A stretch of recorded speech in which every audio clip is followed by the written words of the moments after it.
No vídeo anterior, eu terminei falando sobre as abordagens de coleta de dados primários e secundários, né?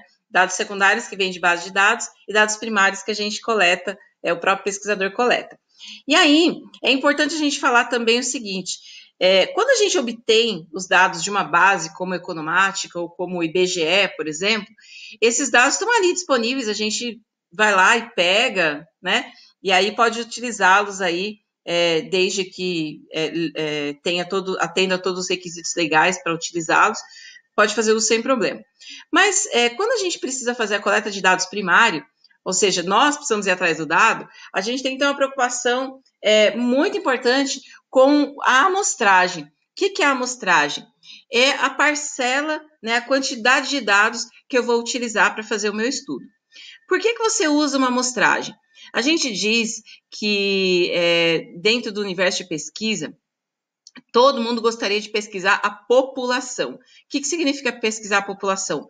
Todos os indivíduos daquela categoria.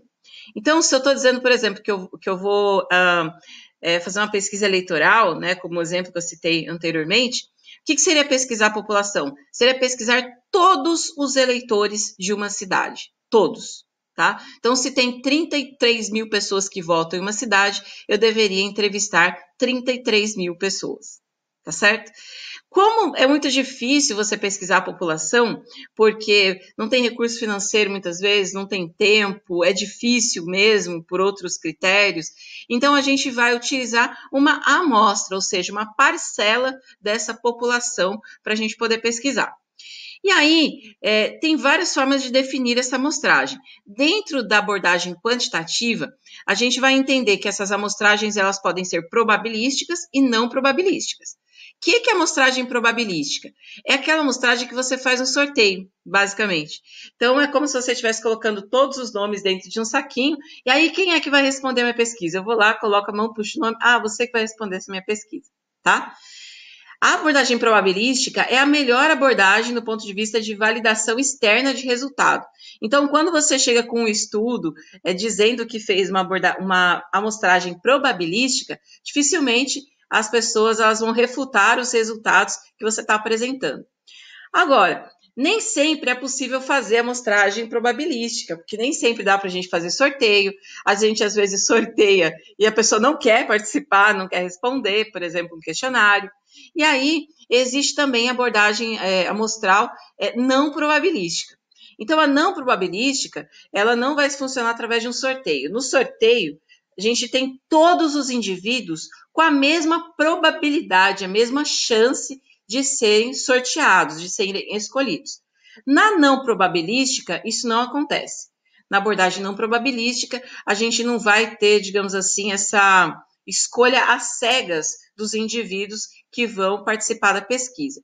Então, quando a gente pede, por exemplo, para o pessoal da família, né? Ô, pessoal, responde aí meu questionário.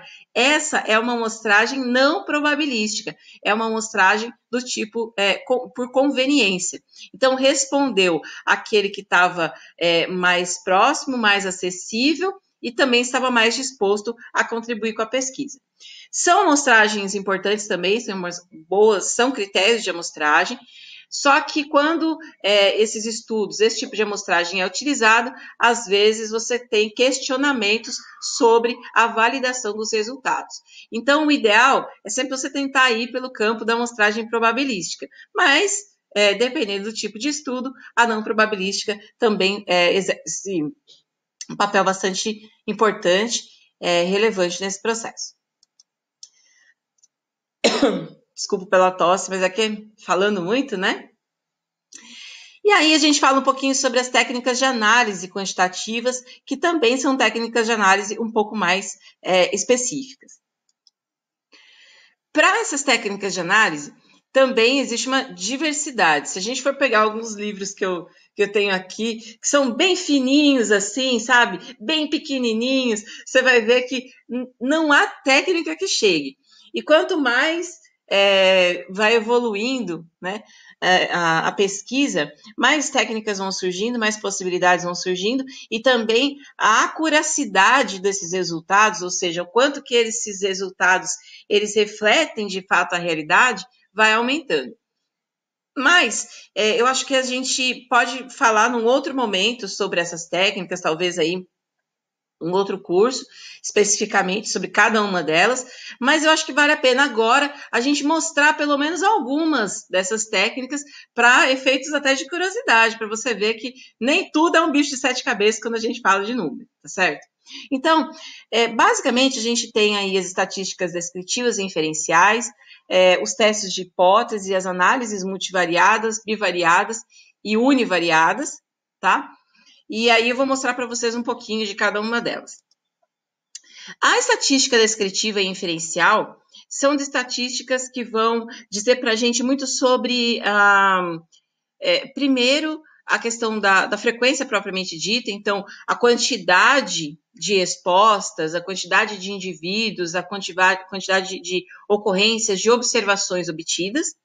E aí a gente vai trabalhar com essas questões de quartil, percentil, né, que você, inclusive, já estudou aí na universidade e também em outros momentos aí da sua vida escolar, tá certo? E as estatísticas descritivas, elas vão dar conta para a gente de como esses dados, eles estão distribuídos, tá? Por que isso é importante? Porque existem muitas técnicas de análise quantitativa que adotam o pressuposto de que a relação é linear. O que significa uma relação linear? Que quando uma coisa acontece, a outra acontece acompanhando bonitinho, como se fosse numa filinha, tá certo? Então, quando uma varia, a outra varia também, no mundo cor-de-rosa. Mas nem tudo acontece desse jeito.